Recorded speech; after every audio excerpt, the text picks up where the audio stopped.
What is going on, everybody? My name is Kneeckoh and welcome back to another Pokemon Scarlet and Violet VGC video. Today we are breaking down the differences between Amoonguss and between Brute Bonnet. These Pokemon are very similar and one is clearly better stat-wise than the other, but it's kind of weird in how these two Pokemon are being used, and I want to talk about it today. Leave a comment below, let me know which is your favorite of the two. But if this is your first time here on the channel, make sure you are subbed for more videos like this in the future. Let's get into it. So first and foremost, I want to talk about usage stats and just like look at their stats overall. If you look at Amoonguss here, we're sitting at a clean 27%. It's a very popular Pokemon. It's in the top 5. It's just a really solid Pokemon all around. It's a glue Pokemon. It fits on all these different teams. And it's got decent bulk, not the best bulk, but it has got very decent bulk, right? We scroll down a little bit and we do see Brute Bonnet is sneaking up there at a 16.4% usage. And if you look at its stats, it's healthy, it's bulky, it's got good attack. It just seems like an overall better Pokemon, but you can see it is lower on the list. And I think it's very interesting because it's a Pokemon that I've been testing a lot recently and playing a lot with. And I think it's a really good Pokemon. It's really fun to use, but it just has some glaring issues that Amoonguss kind of resolves. And I want to talk about it. So I think first and foremost, the biggest thing is Regenerator on Amoonguss. This is why this Pokemon is so good, is because it can come in with like Rage Powder, Pollen Puff, Spore, and Protect, right? And like this exact set can be run on Brute Bonnet. The thing is that this Pokemon, after taking so much damage, can switch out and get health back, right? It gets a third of its health back by rotating out, which is incredibly big for VGC. Being able to keep Pokemon alive and keep resources available to you is so valuable. And Brute Bonnet loses that. It gets the photosynthesis, which can be good, but you're usually wasting a booster energy on this Pokemon. You're usually going to use it on something like Iron Bundle, Iron Hands is even seeing a spark of it, Roaring Moon, those kind of things are going to use your booster energies. So this is going to end up getting like something like a Citrus Berry, or it's going to get something like a Loaded Dice, depending on if you're running Bullet Seed on it. The big thing that you're seeing with this particular Pokemon is you're using it as a more offensive option. Because the big thing with this is you really can't do a whole lot. It doesn't provide a lot of offensive pressure. It just doesn't. You're able to Pollen Puff, you're able to do decent damage to the opposition, like just little chips here and there, but it heals 50% of the max HP of the Pokemon you use Pollen Puff on, which is absolutely nuts. Really powerful move, and it's just super beneficial as a support Pokemon. You can also redirect a lot with Rage Powder, whereas this Pokemon, while you do still have access to Rage Powder, it has such a high attack stat that you're using things like Bullet Seed or Seed Bomb with Sucker Punch or Crunch, and it gives us a lot of offensive pressure while still having access to big support moves like Spore and Rage Powder. The issue is that even though this has Spore and Rage Powder just like this just has an overall better typing. Right? You're so much more defensive. I think if I'm remembering correctly, you take damage from Fire, Flying, Psychic, and Ice. Those are the big 4 that you're going to be worried about with this particular Pokemon, right?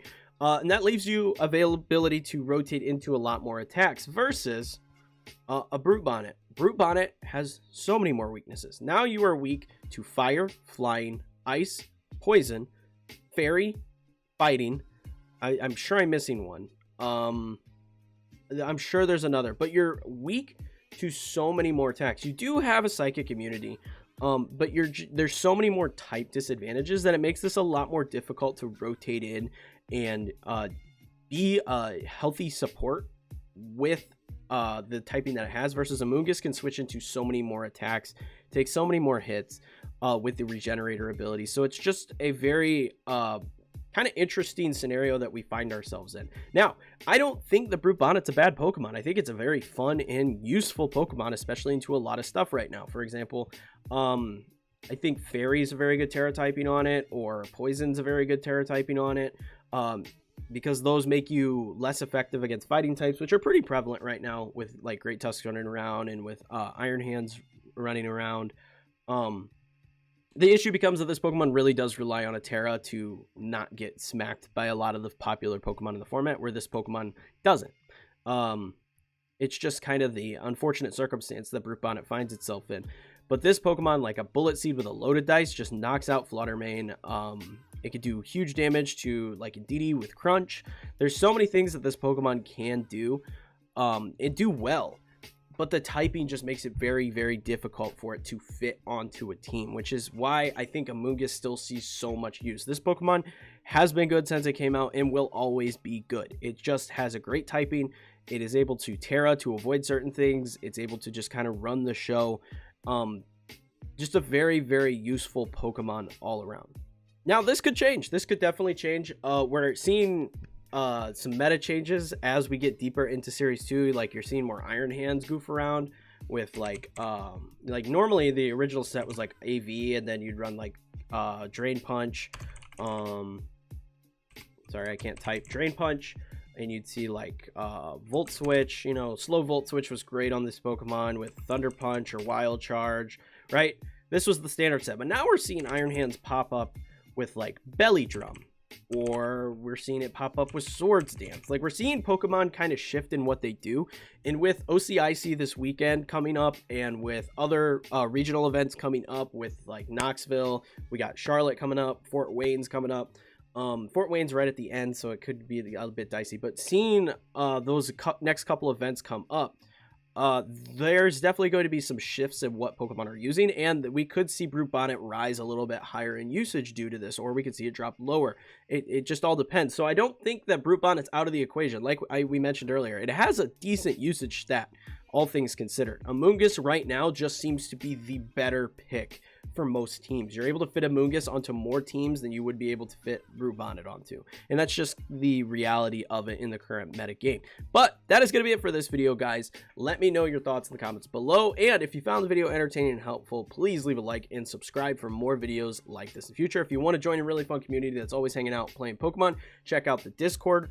People are always there having a good time. If you want to see more from me, check out this video. I talk about my predictions for Pokemon Day because that is coming up, and I think that not only could it have an effect on competitive Pokemon, but it's going to have an effect on just the overarching story and just stuff that we have available in Scarlet and Violet moving forward. And also check out this video where I hit the ladder with an Iron Thorns team. Super fun team. Iron Thorns is a really slept on Pokemon. Honestly, I don't think it's like a top tier Paradox Pokemon, but like it has some use cases, and this was a really fun team, so check that out as well. But until next time, peace.